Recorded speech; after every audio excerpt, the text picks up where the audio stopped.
जय श्री राधे फ्रेंड्स। अभिनव धीरे धीरे चलता हुआ ओझल के पीछे आकर खड़ा हो जाता है। वो सीरियस होकर अपने काम में लगी हुई थी, तभी अचानक अपने बालों में किसी की उंगलियां महसूस करती है जो धीरे से उसके बालों को पीछे की तरफ कर देते हैं। ओझल ने एकदम से पलटकर देखा तो वो चौंक गई। मिस्टर ठाकुर, आप यहाँ पर क्या कर रहे हैं? अभिनव कुछ सेकंड खामोश रहा, फिर धीरे से उसके करीब आया। ओझल एकदम से पीछे हुई, लेकिन पीछे एक बड़ी सी टेबल थी। उसके दोनों हाथ टेबल पर लग गए। वो जरा सी झुक गई। अबनम ने भी अपने दोनों हाथ उसके दोनों तरफ टेबल पर रख लिए और उसे अपने हाथों में ट्रैप कर लिया। धीरे से चेहरा नजदीक लेकर आया। ओझल थोड़ा सा झुक गई पीछे की तरफ और अभिनव उसके ऊपर। वो कुछ बोल पाती उससे पहले ही अभिनव ने कहा, मिसेस ठाकुर, मैंने तुमसे कितनी बार कहा है, don't call me mister Thakur, call me Abhinav. Abhinav की बात सुनकर ओझल थोड़ा ऑकवर्ड होकर नजरें चुराने लगती है। वो बहुत करीब आ गया था, इतना कि उसकी शर्ट के ऊपर के खुले हुए दो बटन में से वो उसकी बॉडी की हल्की सी झलक देख सकती थी।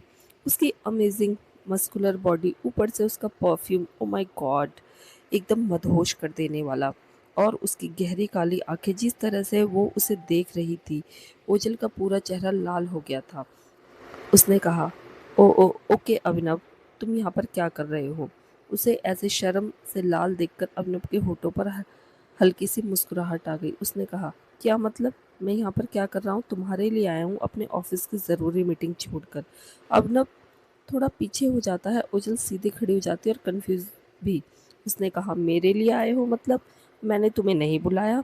अभिनव ने कहा, गायनोकोलॉजिस्ट ने कहा था कंसीव करने के चांस अगर बढ़ाने हैं तो हमें दिन में कम से कम 4 से 5 बार वो सब करना होगा।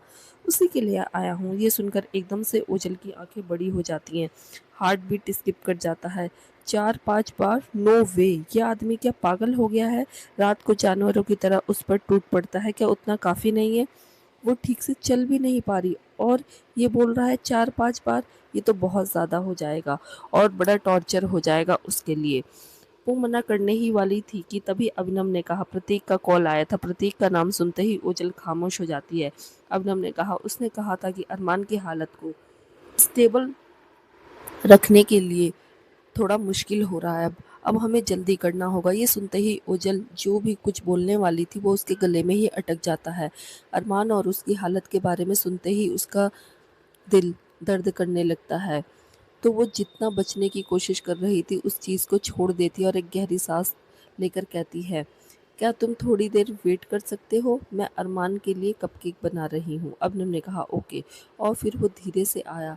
एकदम से उसका चेहरा ओझल के इतने करीब आ गया कि ओझल कुछ समझ नहीं पाई। वो बस चुपचाप खड़ी रही। अबनव उसके कान के पास आकर धीरे से बोला, मैं बेडरूम में तुम्हारा इंतज़ार कर रहा हूँ, जल्दी आना। ये सुनते ही ओझल का दिल सीने में बुरी तरीके से उछल पड़ा और चेहरा और भी ज़्यादा लाल हो गया। अभिनव की टोन टीसिंग थी। अभिनव वहाँ से चला गया।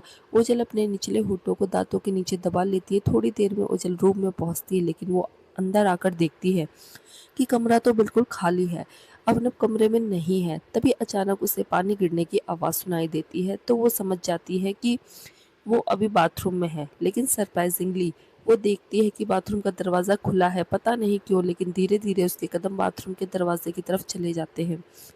वैसे तो उसे तमीज़ के साथ दरवाज़ा बंद कर देना चाहिए, लेकिन उसकी नटखट सी आंखें किसी की एक झलक के लिए थोड़ा बेचैन हो रही थी। इसलिए उसने दरवाजे के हैंडल को पकड़कर बंद करने की बजाय थोड़ा-सा खोलकर अंदर झाँक कर देखा।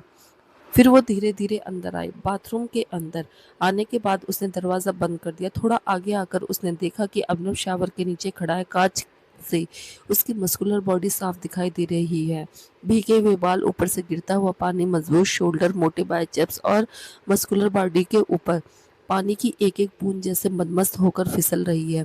ओझल की सांस नम थी। अभिनव इतना हॉट लग रहा था कि वो चाहकर भी अपनी नज़रें उससे हटा नहीं पाई। उसने अपना सलाइवा निगल लिया और पता नहीं क्यों, लेकिन उसके कदम धीरे-धीरे उसकी तरफ बढ़ गए। अबनव की नज़र भी ओझल के ऊपर पड़ी, जो उसकी तरफ ही देख रहा था, और उसके मूवमेंट वहीं पर थम गए। उसने अपना हाथ आगे बढ़ाया, ओझल के हाथ की तरफ देखा और फिर ओझल ने अपना हाथ उठाकर उसके हाथ में रख दिया और एक हल्के झटके के साथ अगले ही पल वो अबनव की बाहों में थी। उसके हाथ उसके मस्कुलर सीने पर थे और फिर दोनों ही पानी में भीगने लगे। बाथरूम के शीशे पर स्टीम के ऊपर 4 हाथों की परछाइयां साफ दिखाई दे रही थी।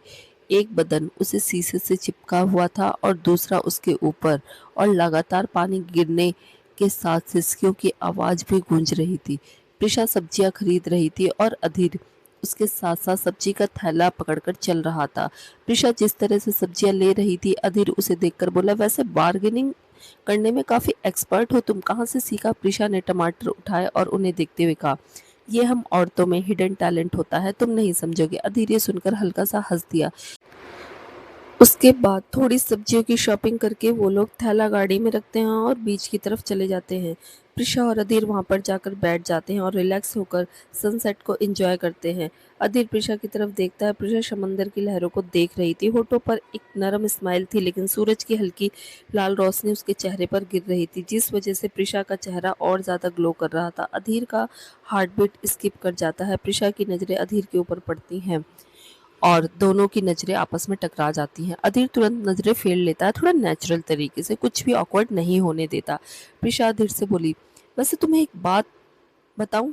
अधीर ने कहा, हाँ बताओ ना। प्रिशा ने कहा, तुम्हारी शक्ल तुम्हारे डैड से काफ़ी मिलती है, लेकिन मुझे तुम्हारा नेचर तुम्हारी मॉम जैसा लगता है। अधीर ने कहा, अच्छा सच में? प्रिशा ने मुस्कुराकर कहा, हाँ बिल्कुल, वैसे तुम बहुत लकी हो। अधीर ने कहा, हाँ वो तो मैं हूँ, पर ऐसा क्यों बोला?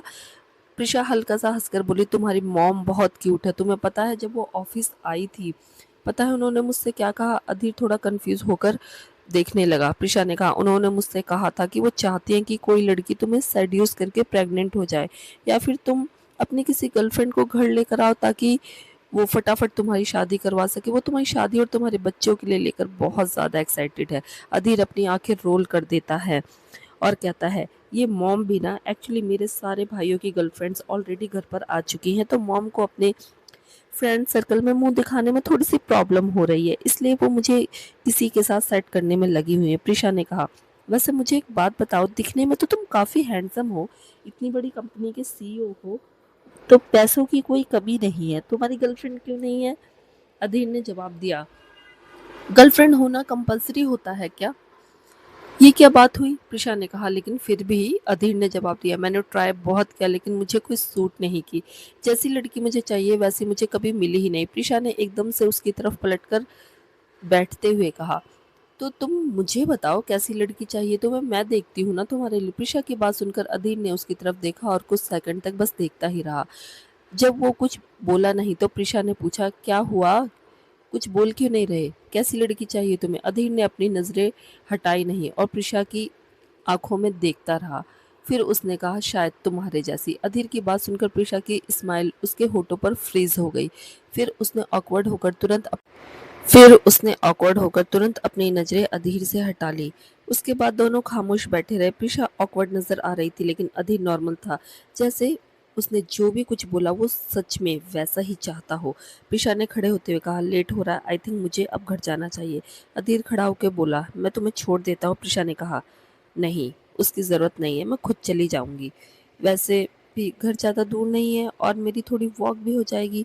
वो ऑकवर्ड हो रही थी और अधीर ये बात समझ सकता था और देख भी सकता था। वो पलट कर जाने लगी कि तभी अधीर की आवाज़ उसे सुनाई दी, प्रिशा।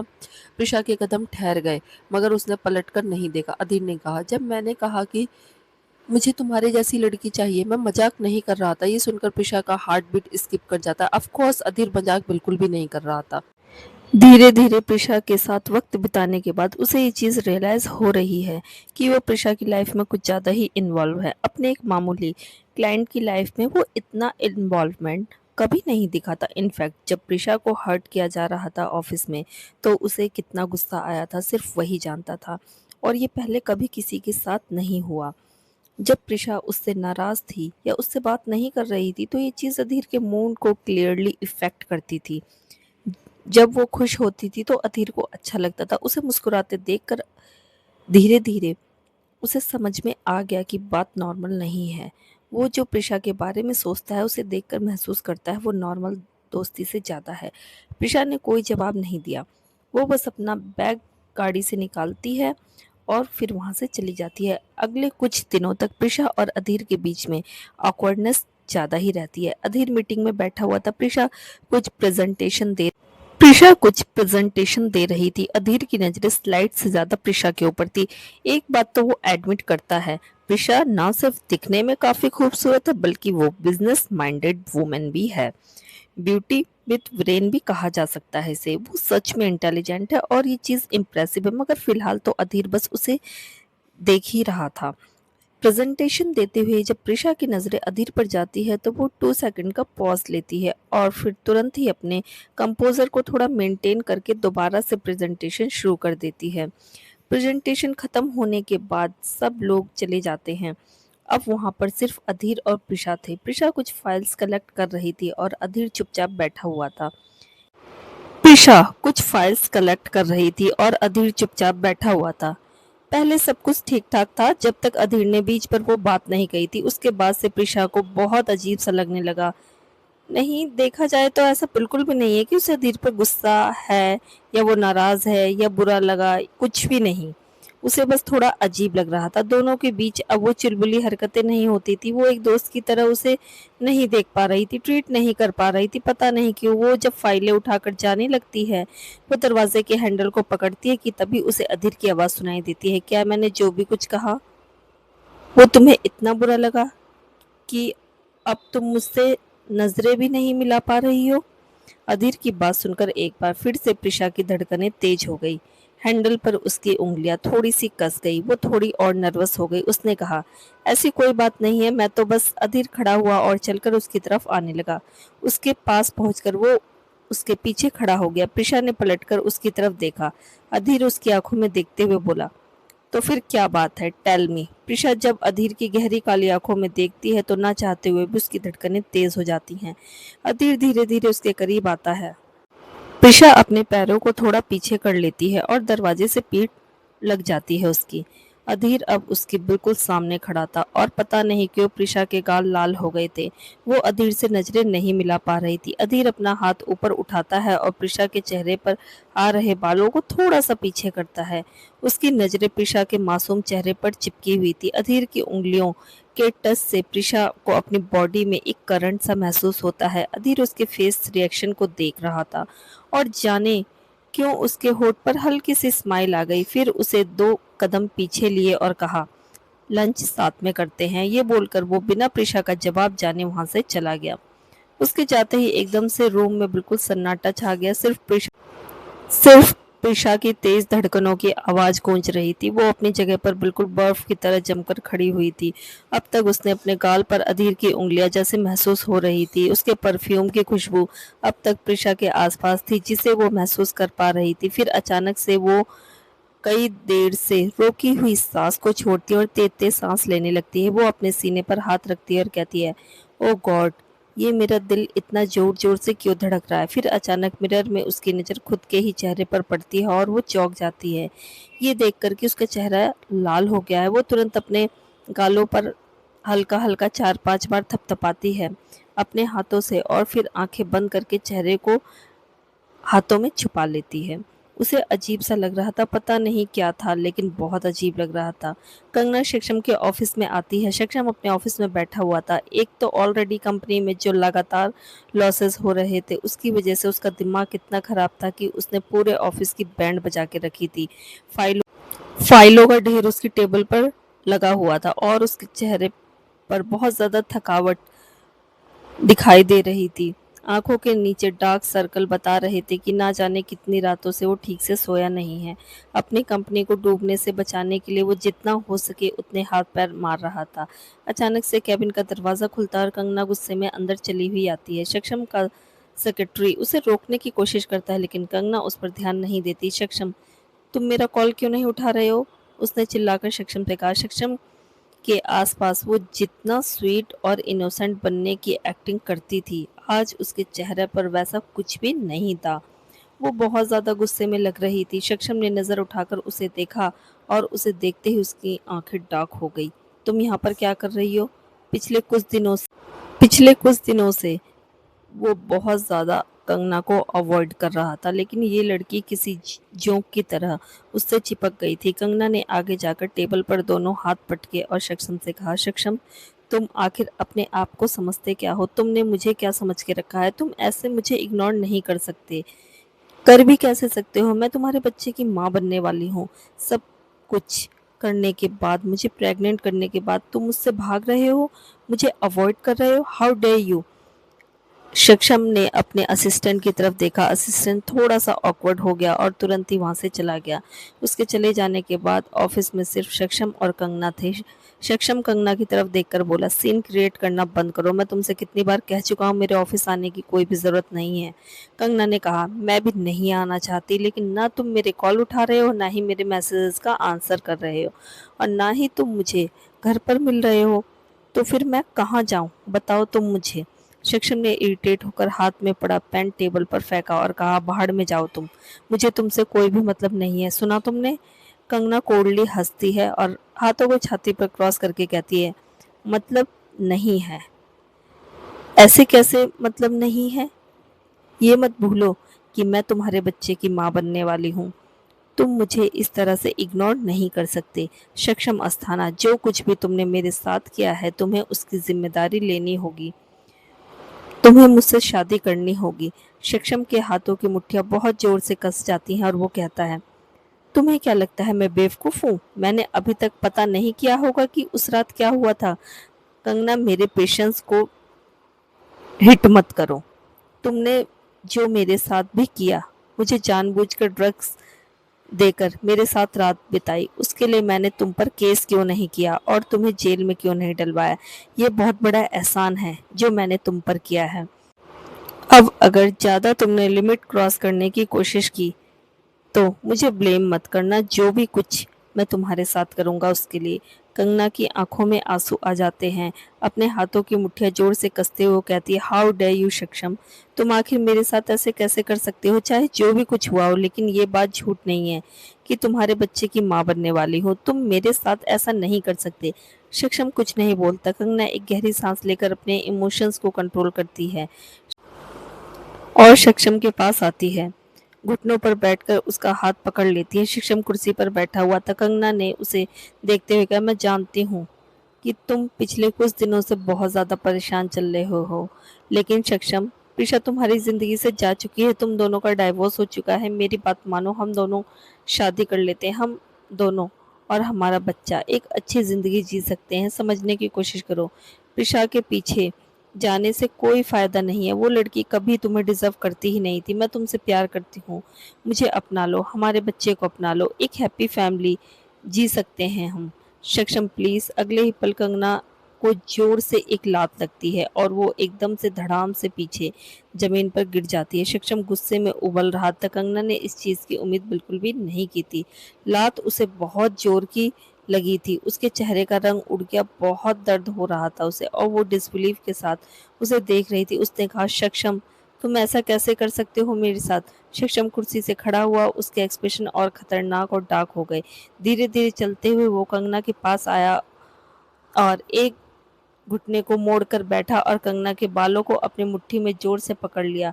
कंगना को दर्द हुआ। सक्षम, क्या कर रहे हो? सक्षम ने उसकी आंखों में देखते हुए कहा, तुम्हें पूरा यकीन है तुम्हारे पेट में जो बच्चा है वो मेरा ही है? सक्षम के ये सब सुनकर कंगना के चेहरे का रंग बिल्कुल उड़ गया। उसका दिल जोर से धड़क उठा। उसने तुरंत कहा, ये कैसी बकवास बातें कर रहे हो सक्षम? बिल्कुल, ये तुम्हारा ही बच्चा है। तुम ऐसा सोच भी कैसे सकते हो मेरे बारे में? सक्षम अपनी एब्रो ऊपर उठाकर बोला, रियली? चलो मैं तुम्हें कुछ दिखाता हूँ। उसने उसके बाल पकड़ के कंगना को जमीन से उठाया और टेबल पर पटक दिया। कंगना एकदम से टेबल पर गिर गई, मगर उसने खुद को संभाल लिया। सक्षम ने एक ड्रॉर खोला, एक एनवलप निकाला और कंगना के सामने फेंक दिया। एनवलप खुला हुआ था। उसे देखते ही उसके अंदर की सारी तस्वीरें निकलकर बाहर आ गई। कंगना ने जब वो तस्वीरें देखी तो उसका बदन कांप गया। उन तस्वीरों में कंगना कई लड़कों के साथ थी, हर तस्वीर में एक अलग लड़की के साथ। कंगना जब अब्रॉड में थी उसके बहुत सारे अफेयर्स थे और यहाँ पर आने के बाद उसने सक्षम के साथ सेटल होने का प्लान बनाया, लेकिन एक रात उसके साथ गुजारने के बाद वो कंफर्म नहीं था कि वो प्रेग्नेंट हो ही जाएगी या नहीं। इसलिए उसने चांस बढ़ाने के लिए और भी मल्टीपल लड़कों के साथ रात गुजारी।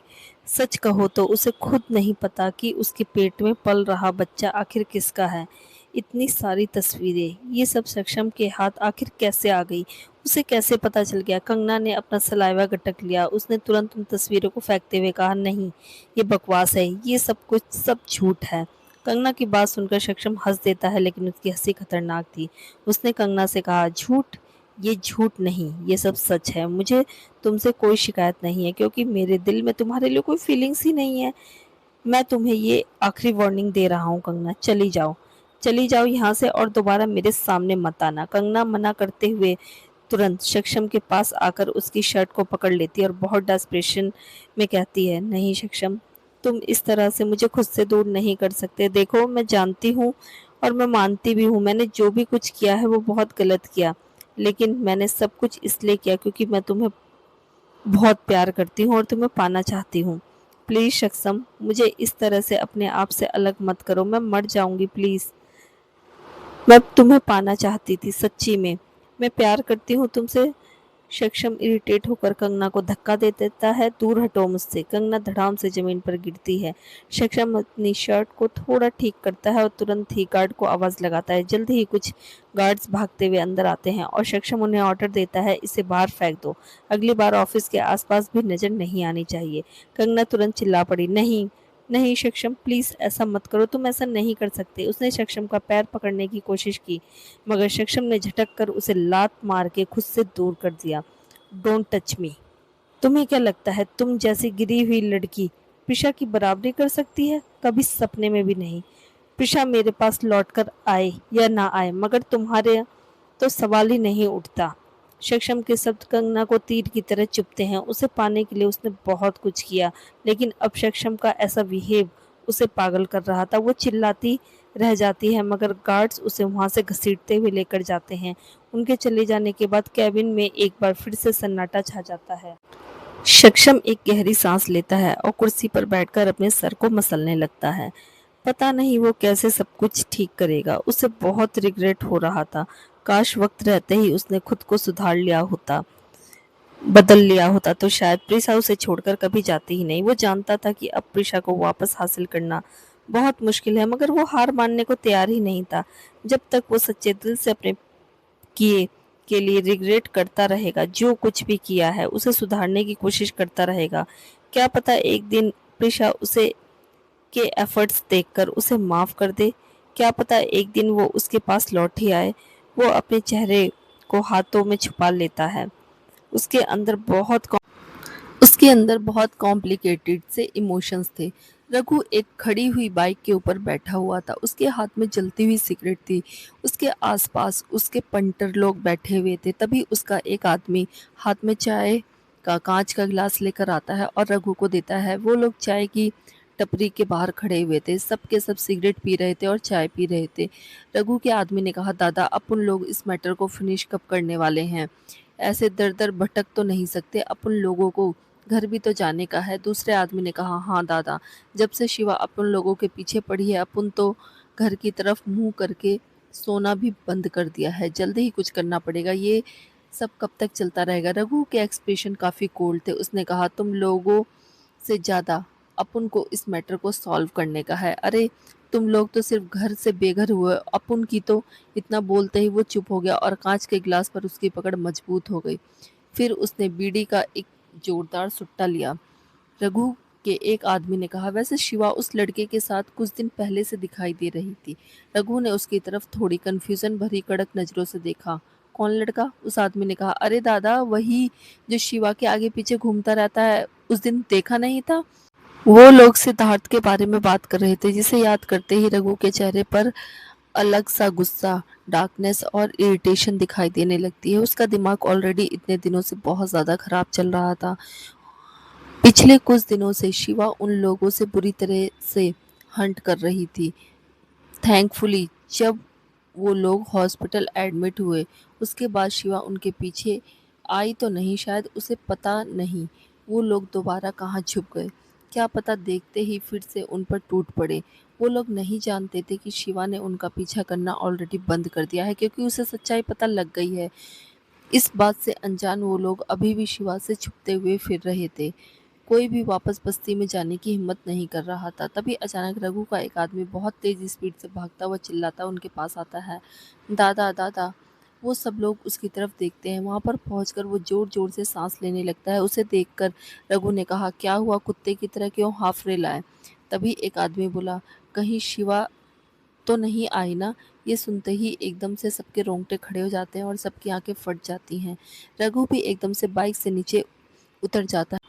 उस आदमी ने ना में सर हिलाते हुए कहा, नहीं, अपुन को कुछ बताने का था। दादा, आपने पता लगाने को बोला था ना, अपुन ने पता लगा लिया है। सब लोग कंफ्यूज हो गए मगर रघु की आंखें डार्क हो गई। उस आदमी ने कहा, अपुन को पता चल गया है कि उस रात शिवा के साथ कौन ताता थैया करके गया था। ये सुनते ही अचानक उन सब लोगों की आंखों में चमक आ जाती है, सिवाय रघु के। उसकी आंखें डार्क थी। उसने कहा, कौन था वो?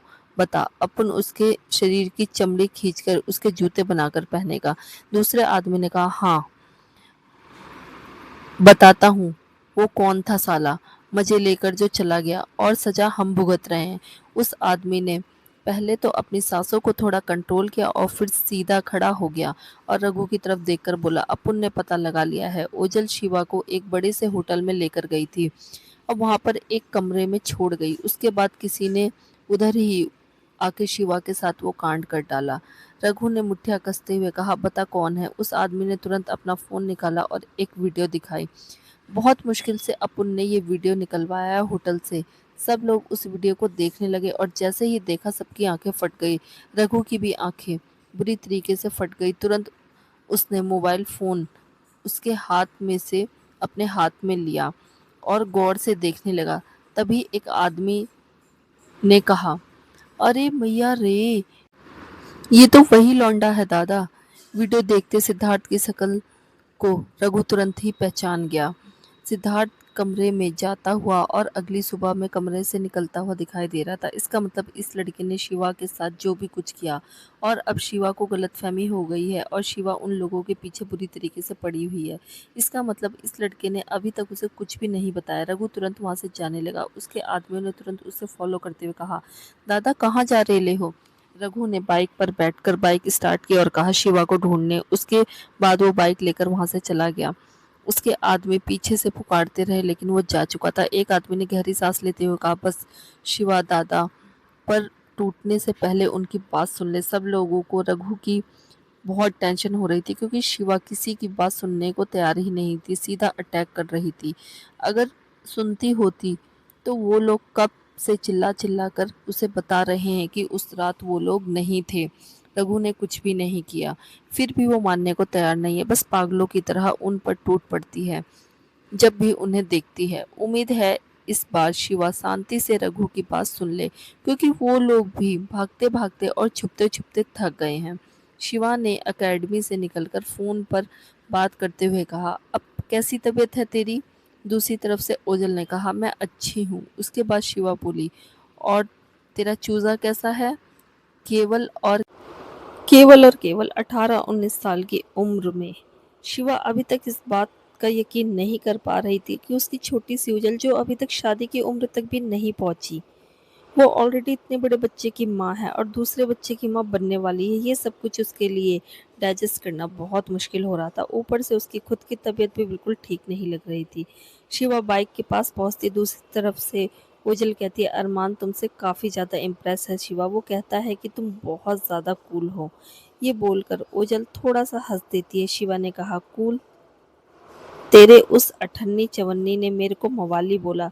एक बार बड़ा हो जाने दे, ऐसी ट्रेनिंग दूंगी ना उसको, वो भी क्या याद रखेगा। शिवा थोड़ी बेजान सी होकर बाइक का सहारा लेकर बैठ जाती है।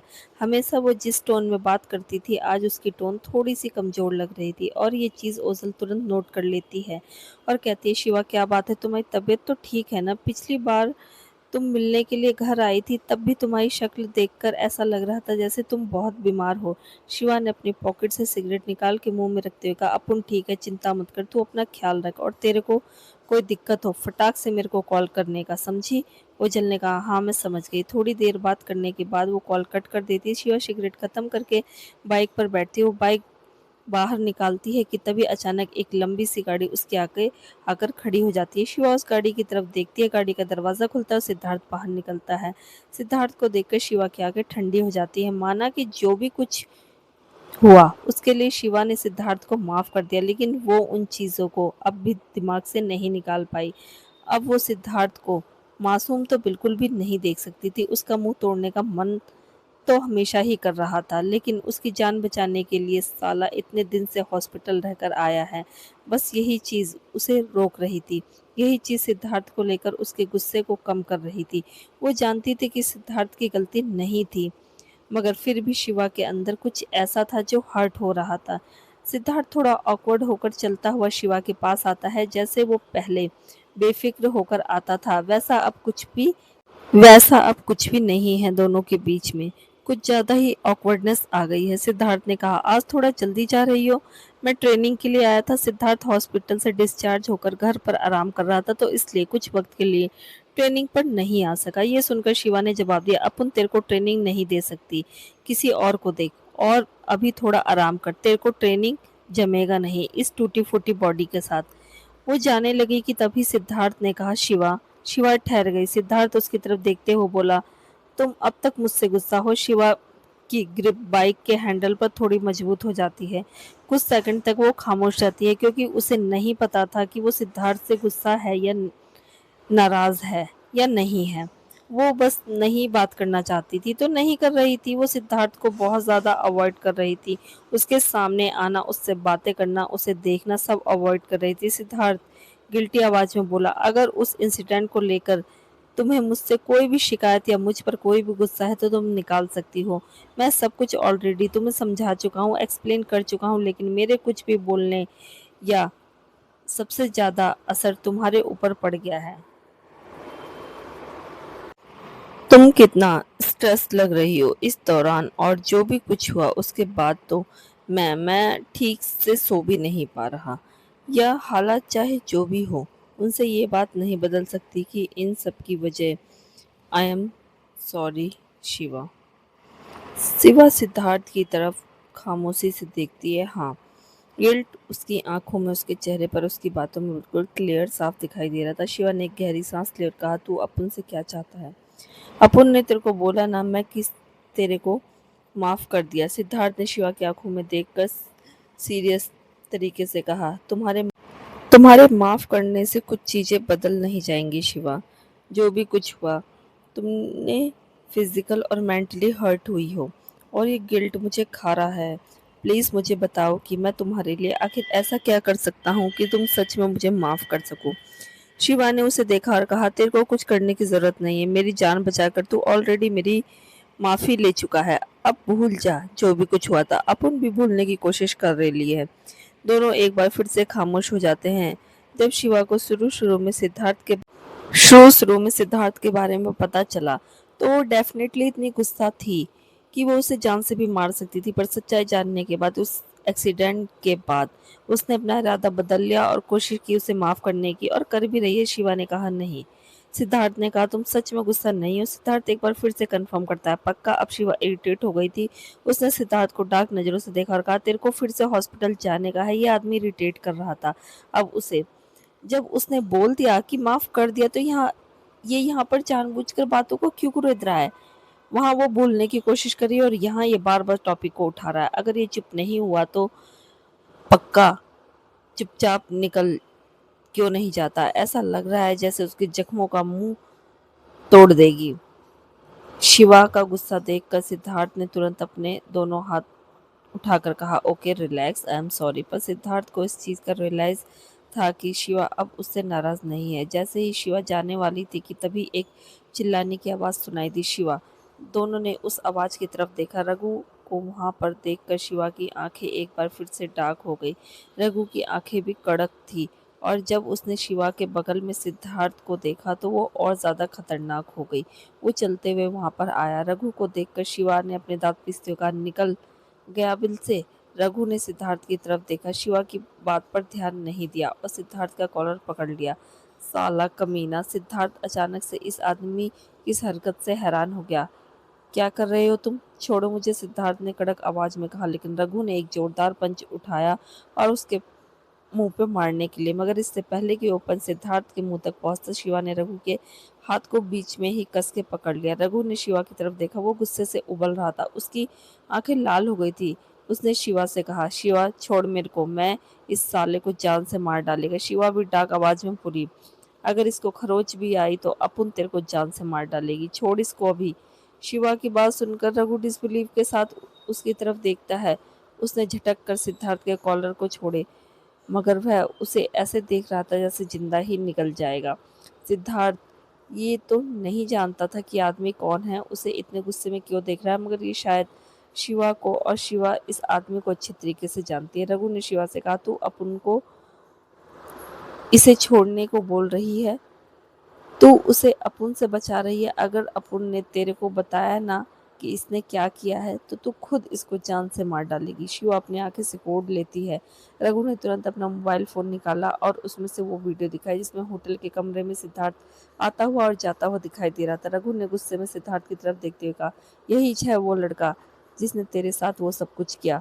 शिवा, इसने तेरा फायदा उठाया। अपुन तेरे को चिल्ला चिल्ला कर बोल रहा था कि अपुन ने कुछ भी नहीं किया, इसने किया है जो भी किया है। उसके बाद रघु सिद्धार्थ के कॉलर को पकड़ते हुए शिवा को हाथ लगाने की तेरी हिम्मत भी कैसे हुई साले, अपुन तेरे को कच्चा ही चबा जाएगा। लेकिन सिद्धार्थ उसके हाथों को कस के पकड़ लेता है। अब उसका एक्सप्रेशन और भी डार्क हो जाते हुए रघु को झटक कर पीछे धकेलते हुए बोला, अपनी लिमिट्स में रहो।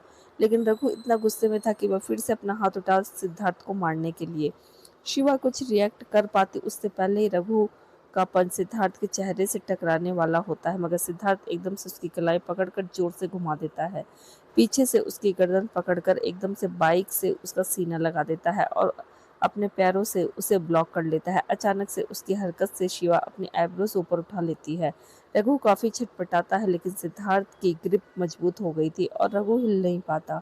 वह गुस्से में जोर से चिल्लाया, छोड़ अपुन को, छोड़ साले, अपुन तेरे अपुन तेरे को जान से मार डालेगा। शिवा, यही है वो लड़का जिसने तेरे साथ वो सब कुछ किया है। खड़ी खड़ी क्या देख रही है, मार साले को। शिवा फिलहाल तो सिद्धार्थ की हरकत से अम्यूज हो गई। ये छुई मुई सा लड़का आज थोड़ा स्ट्रांग दिखाई दे रहा है, इसने रघु को 1 मिनट में ही काबू कर लिया। क्या बात है, लगता है उसकी ट्रेनिंग काफी असर कर रही है लड़के पर। शिवा ने सिद्धार्थ से कहा, छोड़ इसको। सिद्धार्थ शिवा की तरफ देखता है, फिर कुछ बोले बिना रघु को छोड़ देता है।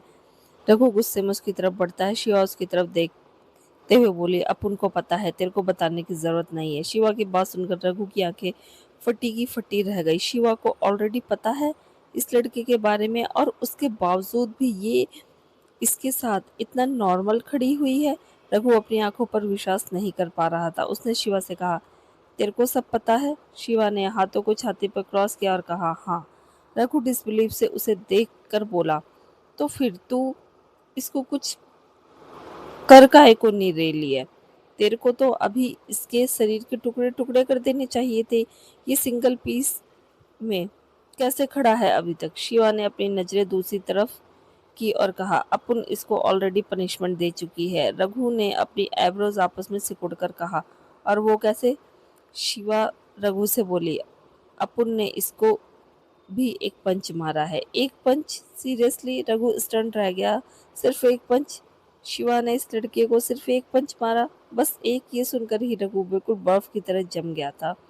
उसे अपने कानों पर यकीन नहीं हो रहा था। शिवा उसको लेकर कंफर्म भी नहीं थी कि रघु ने ही उसके साथ ये सब कुछ किया है, और फिर भी उसने रघु की जिंदगी को नरक बना दिया था। यमराज की तरह हाथ में गन लेकर उसे पाताल से भी खींच कर ढूंढ रही थी और उसके पीछे हाथ धोकर पड़ गई थी। कितनी बार शिवा के हाथों से उसकी जान जाते जाते बची है, और वो एक ऐसे काम के लिए जो उसने किया भी नहीं।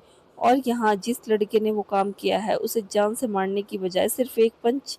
इतनी बड़ी नाइंसाफी क्यों? जहाँ रघु की दुनिया हिल गई और इस लड़के को बस एक पंच पड़ा। रघु शिवा की तरफ देखकर बोला, एक पंच? तुम मजाक कर रही है ना शिवा?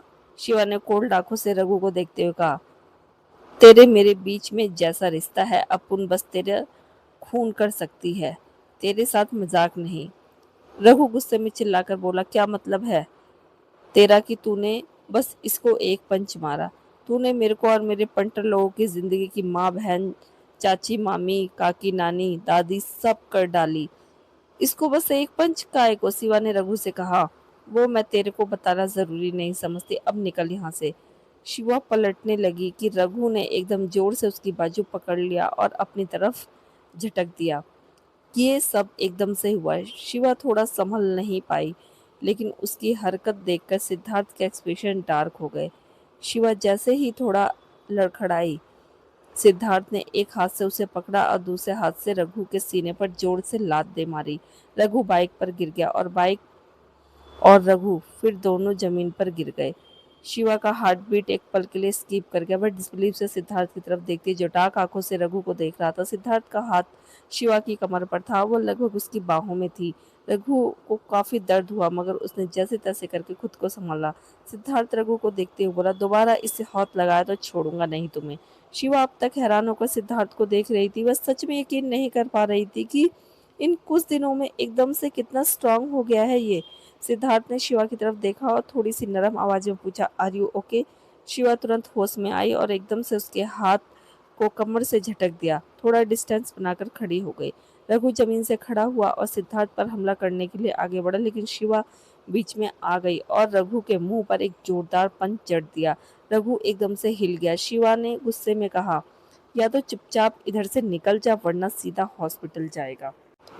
रघु ने शिवा से कहा, नहीं, तूने अपुन और अपुन के पंटर लोगों के साथ जो किया है, तेरे को क्या लगता है अपुन इतनी आसानी से इस मैटर को बंद कर देगा? इस लड़के को भी सजा दे जिसने वो सब कुछ किया है, वरना फिर तुमने अपुन लोगों को क्यों सजा दी? इस लड़के की वजह से तूने अपुन को कितनी बार जान से मारने की कोशिश की। अपुन इस चीज को कभी नहीं भूल सकता। अपुन इस लड़के को नहीं छोड़ेगा, ऐसे तो बिल्कुल भी नहीं छोड़ेगा। इसे तो मैं जान से मार कर रहूंगा। लेकिन शिवा ने रघु से कहा, अगर तूने इसको हाथ भी लगाया रघु, तो तेरे को तेरे पैदा होने वाले दिन पर भी अफसोस होगा। अपुन तेरे को बता रही है, और क्या बकवास कर रेला है तू? ये मत भूल कि उस रात तूने अपुन के साथ क्या किया था। ये सुनते ही एकदम से रघु खामोश हो जाता है। शिवा की आंखें डार्क हो जाती हैं और वो डार्क आंखों से उसे देख रही थी। वह उस नजर से नजर नहीं मिला पा रहा था। शिवा ने अपने दांत पीसते हुए कहा, अगर अगर तूने अपुन को ड्रग्स नहीं दिए होते, अगर अपुन की बहन अपुन को वहां से लेकर नहीं गई होती, तो तू भी वही सब करने वाला था। ये सुनकर रघु थोड़ा शर्मिंदा और ऑकवर्ड हो जाता है, लेकिन सिद्धार्थ की आंखें बड़ी हो जाती हैं और वह तुरंत आगे आकर बोला, क्या कहा तुमने? इसने तुम्हें ड्रग्स दिया और ये तुम्हारे साथ? उसने गुस्से में रघु की तरफ देखा और खींच के एक पंच उसके मुंह पर जड़ दिया। रघु एक बार फिर से जमीन पर गिर गया। सिद्धार्थ गुस्से से चिल्लाई, you bastard, I will kill you. वो जैसे ही रघु पर अटैक करने वाले होता है, शिवा एकदम से उसे रोक लेती है। सिद्धार्थ शिवा से बोला, इसने तुम्हारे साथ ऐसा किया, मैं इसे नहीं छोड़ूंगा। शिवा ने सिद्धार्थ से कहा, शांत हो जा। इसने जो अपुन के साथ किया है, अपुन इसे ऑलरेडी सजा दे चुकी है। सिद्धार्थ ने कहा, सजा दे चुकी हो? कैसी सजा दी है तुमने इसे? मारकर? इसे तो अरेस्ट करवाना चाहिए। मैं इसे इतनी आसानी से जाने नहीं दूंगा। रघु खड़ा होकर गुस्से में कहा, अबे चुप साले, अपुन को अरेस्ट होने में कोई प्रॉब्लम नहीं है, लेकिन जब अपुन ने कुछ किया ही नहीं तो अपुन किस बात की सजा भुगतेगा? साला किया तूने और भोगा मैंने। तेरी हिम्मत कैसे हुई अपुन के शिवा को हाथ लगाने की? अपुन के शिवा? ये शब्द सुनते ही शिवा के एक्सप्रेशन डार्क हो गए। उसने रघु से कहा, अगर तू यहाँ से अभी इसी वक्त रफू चक्कर नहीं हुआ तो तेरे को खत्म करने का अपुन को कोई रिग्रेट नहीं होगा। दफा हो जाए यहाँ से। रघु ने शिवा की तरफ देखा। वह कुछ बोलना चाहता था, लेकिन शिवा इतनी डार्क और गुस्से भरी नजरों से उसे देख रही थी कि उसके पास कोई भी रास्ता नहीं था शिवा यहाँ से चले जाने के। लेकिन उसने खतरनाक नजरों से सिद्धार्थ की तरफ देखा। तेरे को तो अपुन छोड़ेगा नहीं, ये बोलकर वहां से चला गया। उसके चले जाने के बाद भी सिद्धार्थ के चेहरे पर गुस्सा क्लियर दिखाई दे रहा था। उसने शिवा की तरफ देखा और कहा, तुमने उसे ऐसे ही क्यों जाने दिया? उसने जो भी कुछ किया है वो बहुत बड़ा क्राइम है शिवा। मैं इसे अरेस्ट करवा दूंगा, ये जिंदगी भर जेल से बाहर नहीं निकल पाएगा। शिवा ने मना करते हुए कहा, नहीं, रहने दे, अपुन ने ऑलरेडी इसको इसके किए की सजा दे डाली है। सिद्धार्थ ने कहा, तुमने चाहे इसे जो भी सजा दी हो वो काफी नहीं है। ये ऐसा कैसे कर सकता है तुम्हारे साथ? शिवा सिद्धार्थ की तरफ देखती और सिद्धार्थ की आंखों में खुद के लिए वाकई में चिंता, रघु के लिए गुस्सा साफ दिखाई दे रहा था। एक लंबी सांस छोड़ते हुए उसने सिद्धार्थ के कंधों को हल्का सा थपथपाया और कहा, शांत हो जा। सिद्धार्थ कई देर तक गुस्सा रहता है। उसे सच में रघु पर बहुत गुस्सा आ रहा था, मगर शिवा उसे शांत करती है तो वो कुछ हद तक शांत भी हो जाता है। दर्श पर्ल के कमरे में आता है और देखता है कि वो आराम से बिस्तर पर गिरी हुई है। टेडी बियर को अपनी बाहों में हक किया हुआ है, गहरे ख्यालों में खोई हुई है। उसे ऐसे खोया हुआ देखकर दर्श अंदर आता है और उसके बगल में बिस्तर पर आकर बैठ जाता है। क्या हुआ, क्या सोच रही हो? उसने हाथ आगे बढ़ाकर पर्ल के प्यारे से चेहरे को, उसके गालों को टच किया। उसे वो मोमेंट याद आ जाता है जब वो बेहोश थी और विध्वंस ने उसके चेहरे को इतने ही अफेक्शन के साथ टच किया था। हालांकि उस वक्त वो आंखें खोलकर उसे नहीं देख रही थी, लेकिन उसकी उंगलियों का टच काफ़ी ज़्यादा सॉफ्ट था, बिल्कुल ऐसा ही जैसे दर्श का टच था। जब कार्तिक और दर्श एक जब कार्तिक और दर्श के साथ वो रहती थी, उस वक्त वो काफ़ी छोटी थी। ज़्यादा उसे कुछ भी याद नहीं, लेकिन दर्श के याद दिलाने पर कुछ चीज़ें उसे याद आई। कार्तिक के बारे में बहुत कुछ याद आया, दर्श के बारे में थोड़ा ज़्यादा, क्योंकि दर्श तब तक उसके साथ था जब तक वो 5 साल की हो गई, जबकि कार्तिक उसे 3 साल की उम्र में ही छोड़कर चला गया था। पर्ल ने दर्श की आंखों में देखा और कहा, बोबो के बारे में सोच रही हूँ। ये सुनकर दर्श की स्माइल थोड़ी छोटी हो जाती है। इस मामले में वो काफ़ी ज़्यादा हेल्पलेस था। जब से उसे विध्वंस के कार्तिक होने का सच पता चला है, वो भी उतना ही बेचैन था।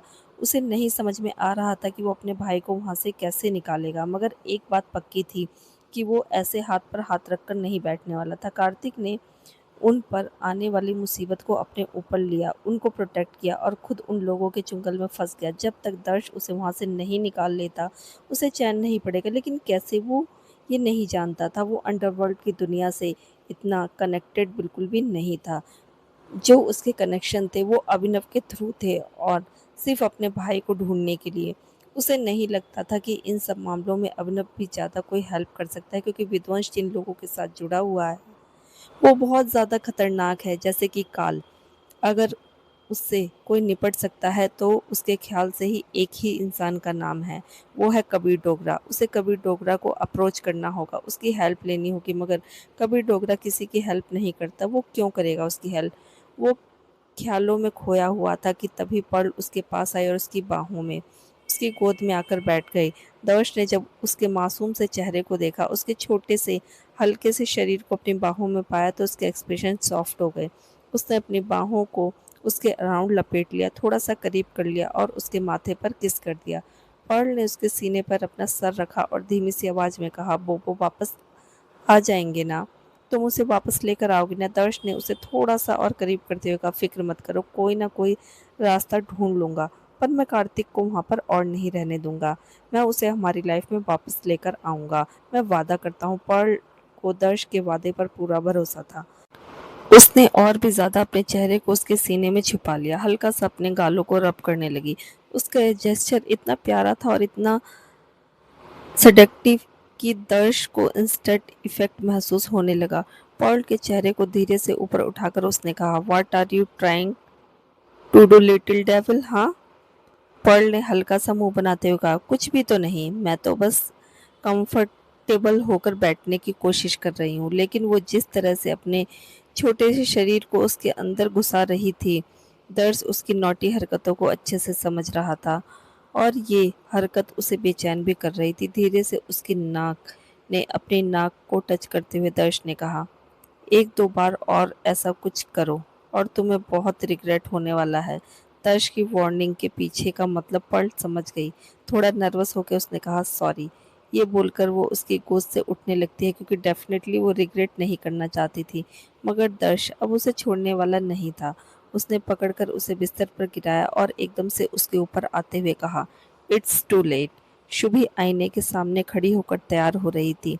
उसने बहुत खूबसूरत साड़ी पहन रखी थी, उसका पतला सा फिगर उसमें दिखाई दे रहा था और चेहरे पर सॉफ्ट हल्का सा मेकअप था जो उसकी खूबसूरती को और भी ज़्यादा इन्हेंस कर रहा था। वो अपने बालों को कंघी कर रही थी, उसके बाद इयररिंग्स उठाकर कानों में पहनने लगती है। तभी कोई प्यार से उसके बालों को एक तरफ हटाकर उसे बाहों में लेकर उसके कंधे पर अपने चेहरे को रख लेता है। आईने में जब दोनों की नज़रें टकराती हैं तो शुभी के गाल हल्के से लाल हो जाते हैं। बहुत खूबसूरत लग रही थी।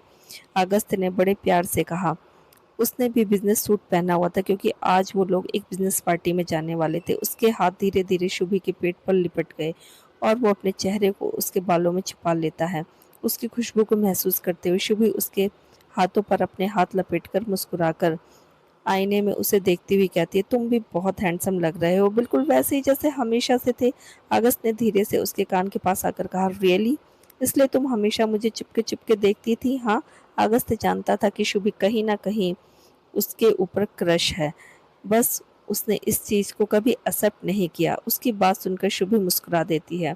अगस्त उसके साथ नौटी हरकतें कर रहा था। उसकी गर्दन पर कभी किस करता है, कभी होठों को हल्का सा रब करता है, कभी अपनी नाक को उसकी गर्दन से टच करता है, कभी अपने गालों से उसके गालों को सहलाता है। शुभी ने उसके हाथों को दूर करते हुए कहा, क्या कर रहे हो तुम? मुझे तैयार होने दो, पार्टी में चलना है या नहीं? अगस्त ने कहा, चले जाएंगे, पार्टी में भी इतनी जल्दी क्या है? जरा अपनी बीवी से प्यार तो कर लूं। आजकल तुम मेरे लिए कितना तैयार ही नहीं होती जितना कभी पहले हुआ करती थी। कभी कभी तैयार होती हो और जब भी होती हो तो गजब लगती हो। शुभी ने जवाब दिया, stop it August, we are not young any more. हम 3 बच्चों के पेरेंट्स हैं। इतना बोलकर शुभी एकदम से खामोश हो गई और उसके चेहरे की स्माइल एकदम से गायब हो गई। अगस्त के एक्सप्रेशन भी बदल गए। वो लोग भले ही जिंदगी में आगे बढ़ गए हैं, मगर अपने बच्चों की कमी उन्हें हमेशा खलती रहती है। वो इस उम्मीद में जी रहे हैं कि काश किसी भी तरह से उनकी दोनों बेटियां उस रात बच गई हों। काश वो इस दुनिया में कहीं जिंदा हो, सही सलामत हो और एक दिन उनके पास लौट कर आए। खैर, ये सब तो वो साइलेंट प्रेयर थी जो वो बस भगवान से करते थे। पता नहीं भगवान ने उनकी ही किस्मत में इतना दर्द क्यों लिखा है। अगस्त की नज़र शुभी के कंधों पर पड़ती है और धीरे से हाथ उठाकर अपने अंगूठे से वो उसके कंधे के बर्थ मार्क को सहलाता है। शुभी के कंधे पर जो बर्थ मार्क था, बिल्कुल ऐसा ही बर्थ मार्क उसकी दोनों बेटियों के कंधे पर भी था। एक छोटा सा हार्ट शेप का यूनिक सा बर्थ मार्क। शुभी की आंखें नम हो जाती हैं। वो बिस्तर के पास जाती है और वहां पर बैठ जाती है। अपनी दोनों बेटियों के बारे में याद करके ही उसका दिल तड़प उठता है। अगस्त उसके दर्द को समझ सकता था। वो भी तो उनके पिता हैं। उसे भी तो उतना ही दर्द होता है जितना शुभी को होता है। वो चलकर उसके पास आया, बगल में बैठा और उसके हाथों को अपने हाथों में पकड़ लिया। शुभी की आंखों में आंसू आ गए और उसने कहा, तुम्हें क्या लगता है अगस्त, क्या हमारी बेटियां जिंदा होंगी? क्या हम भी कभी हमारी बेटियों से मिल सकेंगे? अगस्त कुछ सेकंड तक खामोश रहा। फिर उसने कहा, अगर ऐसा कोई चमत्कार हो जाए तो मैं मरते दम तक भगवान का शुक्रिया अदा करता रहूंगा। काश ऐसा हो जाए और हमें हमारी बेटियां वापस मिल जाए। शुभी के गालों पर से आंसू टपक जाते हैं। उनके बिस्तर के पास अभी भी कुछ तस्वीरें रखी हुई थी उनके बच्चों के साथ। पहले दोनों की तस्वीरें जीवन के साथ, दूसरी तस्वीर अपनी दोनों बेटियों के साथ। पता नहीं किस्मत ने कितना बेदर्द खेल खेला है उनके साथ। 3 बच्चे पैदा करने के बाद भी वो लोग अकेले रह गए। उनकी दोनों बेटियों के आने से के लिए उनकी जिंदगी का खालीपन जरा सा भर गया था। वो एक बार फिर से और भी ज्यादा गहराई से खाली हो गया। अगस्त सुबह के आंसू को पोंछता है, उसे करीब करके अपने सीने से लगा लेता है और प्यार से उसके कंधे को सहलाता है। किस्मत में जो भी लिखा होता है उसे बदला नहीं जा सकता शुभी, मगर कम से कम हम दोनों तो एक दूसरे के साथ हैं। अब जितनी भी जिंदगी बची है मैं तुम्हें अपनी बाहों में लेकर ही गुजारना चाहता हूँ। शुभी आंखें बंद करके और भी जोर से अगस्त को हक कर लेती है। एक बड़े से अंधेरे कमरे में एक कुर्सी के ऊपर कोई बैठा हुआ था। आसपास का ऑरा काफी चिल्ड हो गया था। तभी दरवाजा खुलता है और 2 लोग चलते हुए अंदर आते हैं, काल और विध्वंस। कमरे में बहुत ज्यादा लाइट नहीं थी, सिर्फ एक डायरेक्शन में लाइट थी। बाकी कमरे में अंधेरा था और जिस डायरेक्शन में लाइट थी वहां पर बहुत बड़ा बोर्ड लगा हुआ था जिसमें कई तस्वीरें थी और वो सारी तस्वीरें अगस्त, कबीर, पीयूष और गौतम की फैमिली की थी। कुर्सी पे बैठा हुआ उनका आका तस्वीरों को देख रहा था। उसकी उंगलियां कुर्सी की आर्मरेस्ट पर टप टप करके बज रही थी। काल और विध्वंस बिल्कुल उसके बगल में आकर खड़े हो जाते हैं, लेकिन आका उनकी तरफ नहीं देखता, बल्कि उनकी नजरें बोर्ड पर लगे हुए तमाम तस्वीरों पर रहती हैं। फिर अंधेरे में एक डाक आवाज सुनाई देती है, बात कहाँ तक पहुंची? काल जवाब देता है, कबीर डोगरा ने उन लोगों के अराउंड सिक्योरिटी बहुत ज़्यादा टाइट रखी है, लेकिन फ़िक्र मत कीजिए, आज रात को अगस्त राव और उसकी वाइफ एक बिज़नेस पार्टी के लिए आ रहे हैं। आका कुछ सेकंड तक खामोश रहा, फिर उसने गन उठाई और काल के पैरों में फेंक दी। काल ने खामोशी से चुपचाप गन उठा ली, तभी आका ने कहा, शूट योरसेल्फ। और गोली सीधी माथे और गोली सीधी माथों के बीचों बीच लगनी चाहिए। इतना सुनते ही अगले ही पल काल ने गन को अपने माथे पर रखा और बिना एक सेकंड गवाए बिन पल के झपकाए ट्रिगर को दबा दिया। बगल में खड़े हुए विध्वंस का हार्ट बीट स्किप कर गया, मगर उसने अपने कंपोजर को मेंटेन रखा।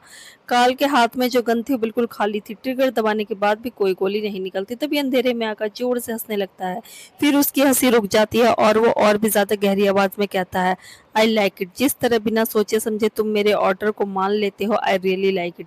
तुम दोनों मेरे खास हो, मगर इसका मतलब ये नहीं कि तुम दोनों ही मेरे पास हो। तुम्हारे जैसे बहुत हैं। मेरे पेशेंस की भी एक लिमिट है। आज रात को अगस्त राव की बीबी को उठाकर लेकर आओ। अगर नाकाम हुए तो मैं खुद अपने हाथों से तुम दोनों को गोली मारूंगा और इस बार गन खाली नहीं होगी। काल ने कहा, डोंट वरी, हम आपको निराश नहीं करेंगे। उसके बाद वो दोनों वहां से चले गए। उनके चले जाने के बाद आका एक बार फिर से उन तस्वीरों को देखता, फिर हंसने लगता है। उसकी हंसी बहुत कोल्ड और खतरनाक थी। शहर के एक बड़े से बैंक्वेट हॉल के बाहर एक बड़ी सी गाड़ी आकर रुकती है। दर्श गाड़ी से बाहर निकलता है। उसने भी एक बिजनेस सूट पहना हुआ था, जिसमें वो काफी ज्यादा हैंडसम लग रहा था। दूसरी तरफ जाकर उसने गाड़ी का दरवाजा खोला और हाथ आगे बढ़ाए।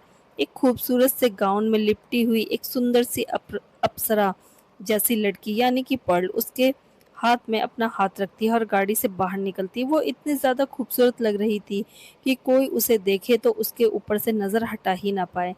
जैसे कि दर्श नहीं हटा पा रहा था, वो लगातार बस उसे देखे ही जा रहा था। आखिर कोई इतना खूबसूरत कैसे लग सकता है जितनी कि पर्ल लग रही थी। उसके बाद दोनों बैंक्वेट हॉल की तरफ बढ़ते हैं और अंदर जाते हैं। अंदर बहुत खूबसूरत सा माहौल था। बैंक्वेट हॉल को बहुत सुंदर अस्थायी तरीके से सजाया हुआ था और काफ़ी सारे बिजनेसमैन वहाँ पर मौजूद थे। दर्श वहाँ पर जाकर कुछ लोगों दर्श वहाँ पर जाकर कुछ लोगों से मिलता है, लेकिन पर्ल को अपने साथ रखता है। एक पल के लिए भी उसे खुद से अलग नहीं होने देता। वो सबको पर्ल को अपनी वाइफ बोलकर ही इंट्रोड्यूस करवाता है और सब लोग उसकी खूबसूरती की काफ़ी तारीफ भी करते हैं। पर्ल दर्श के साथ साथ रहती है, लेकिन वो इस पार्टी में जल्द ही बोर हो जाती है। बिल्कुल एक बिजनेस पार्टी थी और यहाँ पर दिलचस्प कोई भी चीज़ नहीं थी। खास करके पर्ल के लिए सब लोग सिर्फ बिजनेस के बारे में ही बातें कर रहे थे।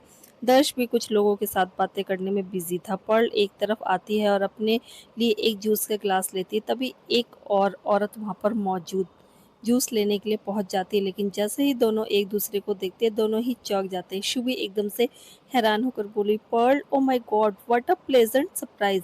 तुम यहाँ पर क्या कर रही हो? शुभी को देखकर पर्ल इतनी ज़्यादा एक्साइटेड हो जाती है कि वो जोर से उसे हग कर लेती है। आंटी दोनों जब एक दूसरे से मिलते हैं इतने एक्साइटेड हो जाते हैं जैसे परसों के बिछड़े हुए गहरे दोस्त मिल रहे हो। पर्ल को शुभी और शुभी को पर्ल इतनी ज़्यादा पसंद थी कि बस पूछो ही मत। दोनों हग ब्रेक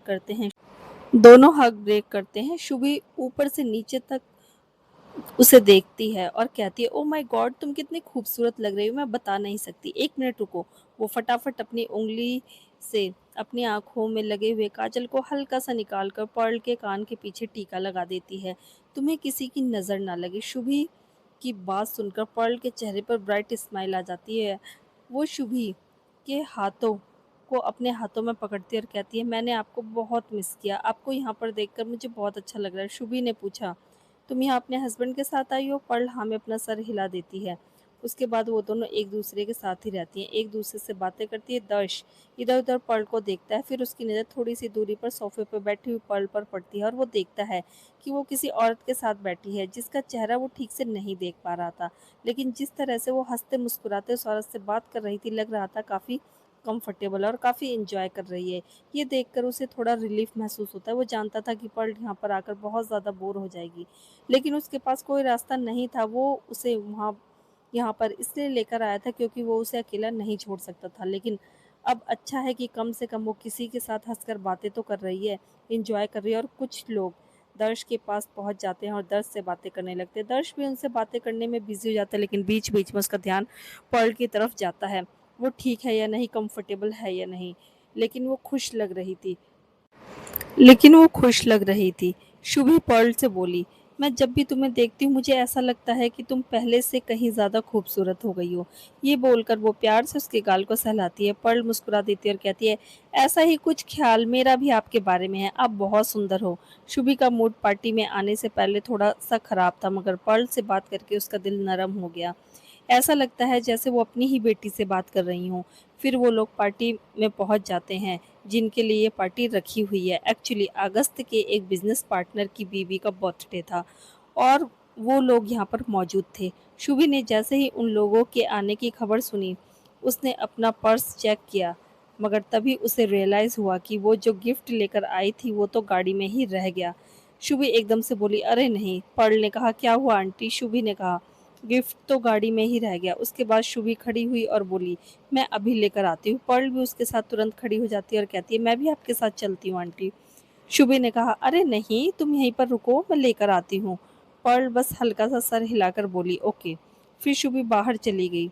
शुभी बैंक्वेट हॉल से बाहर की तरफ जाने लगती है और पर्ल वहीं सोफे पर बैठी होती है कि तभी अचानक पर्ल की नज़र वहाँ नीचे गिरी हुई गाड़ी की चाबी पर पड़ती है। वो फटाक से गाड़ी की चाबी अपने हाथों में उठाती है और सोफे से खड़ी हो जाती है। अरे नहीं, आंटी तो चाबी यहीं पर ही भूल गई।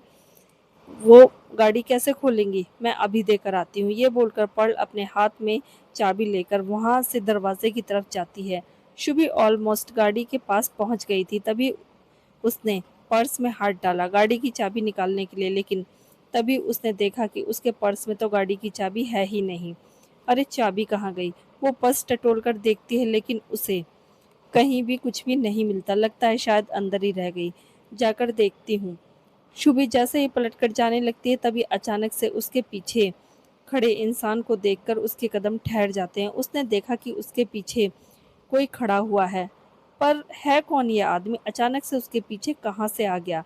शुभी देखती है कि वो आदमी जो कोई भी है, ऊपर से नीचे तक काले कपड़ों में ढका हुआ है और चेहरे पर मास्क लगा हुआ है। पता नहीं क्यों, लेकिन शुभी को थोड़ा अजीब लगता है। वो आदमी बिल्कुल उसके पीछे खड़ा था और उसे देख रहा था। वो कोई और नहीं, काल ही था। तभी वो धीरे धीरे अपने कदम शुभी की तरफ बढ़ाने लगता है। अचानक से उसकी हरकत से शुभी को कुछ अजीब सा लगता है और वो कहती है, एक्सक्यूज मी, कौन हो तुम? मगर वो आदमी रुकता नहीं। अचानक ही शुभी को कुछ खतरे का आभास होता है। वह तुरंत पलटकर भागने लगती है, लेकिन काल उसे पकड़ लेता है। क्या कर रहे हो? छोड़ो मुझे। काल ने उसकी कलाई को कस के पकड़ लिया था। शुभी उसके हाथों में छटपटाने लगी। छोड़ो मुझे, मैंने कहा छोड़ो। काल उसे लेकर जाने लगता है कि तभी अचानक पर्ल जोर से चिल्लाती है, आंटी। उसके हाथ से गाड़ी की चाबी गिर जाती है। उसके चेहरे पर हॉरिफाइड एक्सप्रेशन आ जाते हैं। शुभी को कोई उठाकर लेकर जा रहा था। शायद उसे कोई किडनैप कर रहा था या चोट पहुंचाने की कोशिश कर रहा था। शुभी चिल्ला रही थी, उसके हाथों में छटपटा रही थी, लेकिन जैसे ही उसने पर्ल की आवाज़ सुनी उसका दिल उछल पड़ा। डर के मारे उसने तुरंत कहा, पर्ल जाओ यहाँ से। शुभी ये तो नहीं जानती थी कि ये आदमी कौन है, लेकिन उसे इतना क्लियर एहसास हो गया था कि वो इस वक्त बहुत बड़े खतरे में है और अगर पर्ल यहाँ पर उसके पास आई तो वो उससे भी ज़्यादा बड़े खतरे में पड़ सकती है। शुभी ऐसा नहीं होने दे सकती थी। वो पर्ल के ऊपर कोई खतरा नहीं आने दे सकती थी। इसलिए उसने बस चिल्लाकर इतना कहा, पर्ल जाओ, यहाँ से भागो।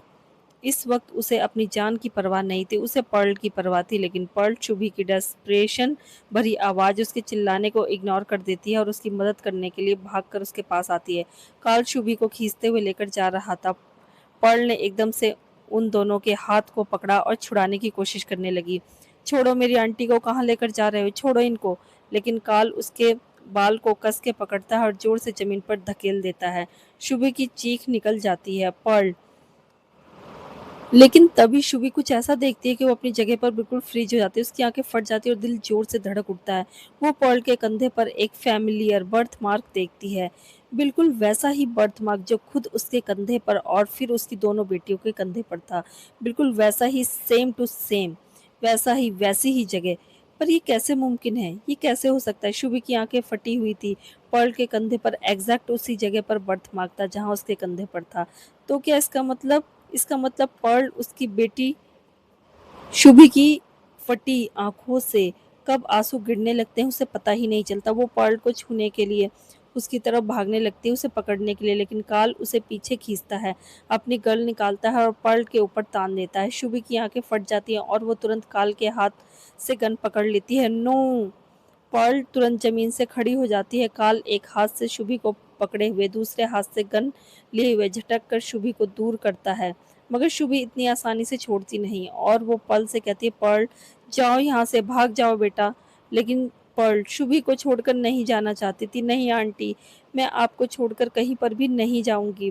वो जैसे ही आगे बढ़ने लगती है, काल झटक कर हाथ अलग करता है और एक बार फिर से गन को पर्ल की तरफ तान लेता है और ट्रिगर पर उंगली रख लेता है। शुभी की सांस हलक में अटक जाती है।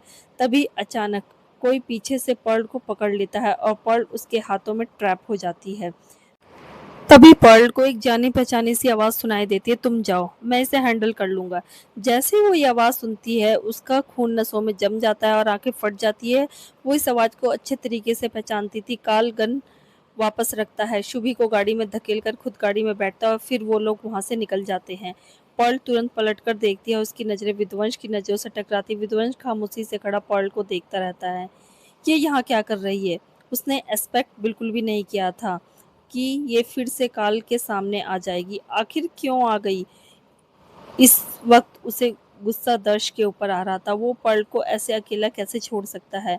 अभी काल खत्म कर देता इसे। विध्वंस कुछ भी कर या बोल नहीं पाता। उससे पहले ही पर्ल की आंखों में आंसू आ जाते हैं और वो कहती बोबो।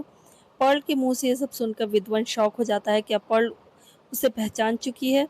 उसके बारे में जान चुकी है, लेकिन कैसे? क्या दर्श ने उसे सब कुछ बता दिया? लेकिन क्यों? उसे मना किया था। पर्ल एकदम से विध्वंस को जोर से हक कर लेती है और फूट फूट कर रोने लगती है। विध्वंस अपनी जगह पर बर्फ की तरह जम जाता है। उसकी हार्ट बीट स्किप कर जाती है। वो बुरी तरीके से रो रही थी और विध्वंस को इतना कस के पकड़ रखा था मानो किसी भी हालत में उसे नहीं छोड़ेगी। विध्वंस थोड़ा होश में आता है और अपने इमोशंस को कंट्रोल करता है। पर्ल के कंधे पकड़कर वो उसे पीछे करता है और उसे देखकर कहता है, क्या बकवास कर रही हो तुम, जाओ यहाँ से। अगर अपनी जान की सलामती चाहती है तो दोबारा हमारे सामने मत आना। ये बोलकर विध्वंस उसे पीछे धकेल देता है और पलटकर जाने लगता है, लेकिन परफिल भाग कर जाती है और उसे पीछे से हक कर लेती है। नहीं, मैं आपको नहीं जाने दूंगी, आप मुझे छोड़कर कहीं पर भी नहीं जा सकते। एक बार फिर से विध्वंस के कदम ठहर जाते हैं और उसे अपने सीने में दर्द महसूस होता है। एक गहरी सांस लेकर वो मुश्किल से अपने जज्बातों को कंट्रोल करता है और चेहरे की कोल्डनेस बनाए रखता है। वो पर्ल के हाथों को झटकता है, उसकी तरफ पलटता है और कोल्ड आवाज में कहता है, मुझे नहीं पता तुम क्या बकवास कर रही हो, मैं तुम्हें नहीं जानता और मैं वो नहीं हूँ जो तुम मुझे समझ रही हो। चली जाओ यहाँ से, वरना जान से मार डालूंगा मैं तुम्हें। ये बोलकर वो अपनी गन निकालता है और पर्ल की तरफ कर देता है, ये सोचकर कि शायद वो डर जाए और डर के मारे यहाँ से भाग जाए। लेकिन पर्ल अपनी जगह से हिलती भी नहीं है। वो आगे आती है और विध्वंस की बंदूक को अपने माथे पर रख देती है। अगर आप ऐसा कर सकते हो तो करो, चलाओ गोली। अगर अगर मुझे मार सकते हो तो मारो। पर्ल की बात सुनकर विध्वंस की आंखें हैरानी से सिकुड़ जाती हैं। आंसू भरी आंखों के साथ विध्वंस को देखते हुए पर्ल ने कहा, मुझे पता है आप ऐसा नहीं कर सकते, आप मुझे मार नहीं सकते। मेरा बोबो मुझे कभी मार ही नहीं सकता, कभी भी नहीं। विध्वंस अपना सलाइवा गटक लेता है। पर्ल उसके पास आकर उसका कॉलर पकड़ती है और कहती है, मैं जानती हूँ कि आप मेरे बोबो हो, मैं जानती हूँ कि आप मुझे कभी भी नुकसान नहीं पहुंचा सकते। अब मैं आपको कहीं पर भी नहीं जाने दूंगी, आप कहीं पर भी नहीं जाओगे मुझे छोड़कर। और वो आदमी कौन था? वो आंटी को क्यों लेकर गया? वो प्लीज उनको कुछ मत करना, वो बहुत अच्छी हैं, प्लीज उन्हें मारना मत, मुझे उनके पास ले चलो, मुझे उनके पास जाना है। विध्वंस कुछ सेकंड तक चुपचाप खड़ा रहता है, फिर उसने अपना हाथ ऊपर उठाया और पर्ल के छोटे से चेहरे को अपने हाथों में पकड़ लिया। उसकी आंखों में कुछ ऐसे इमोशंस थे जो डिस्क्राइब नहीं किए जा सकते थे। पर्ल की आंखों में देखते हुए विध्वंस ने कहा, हम लोगों से जितना हो सके उतना दूर रहो पर्ल, हमसे जुड़े हुए इंसान को सिर्फ मौत मिल सकती है। पर्ल कुछ बोलने के लिए मुंह खोलने ही वाली थी कि तभी वो कुछ ऐसा महसूस करती है जो उसे समझ में आए। उससे पहले ही धीरे धीरे उसकी आंखों के सामने अंधेरा छा जाता है और वो बेहोश होकर विध्वंस की बाहों में गिर जाती है। विध्वंस ने पर्ल के कान के पीछे की एक खास नस को दबा दिया, पर वो तुरंत ही उसकी बाहों में बेहोश होकर गिर गई और उसने उसे पकड़ लिया। बस पकड़कर खड़ा रहा। थोड़ी देर में दर्श भागते हुए बैंक्वेट हॉल से बाहर निकलता है और देखता है कि वहां पर विध्वंस पर्ल को बाहों में लिए हुए खड़ा है। वह जैसे ही आता है, विध्वंस की नजरें उस पर पड़ती हैं और उसे देखते ही डाक हो जाती हैं। कार्तिक, ये बोलकर दर्श भागकर उसके पास आता है और पर्ल को बेहोश देखकर हैरान हो जाता है। क्या हुआ पर्ल को? To be continue. हर हर महादेव दोस्तों।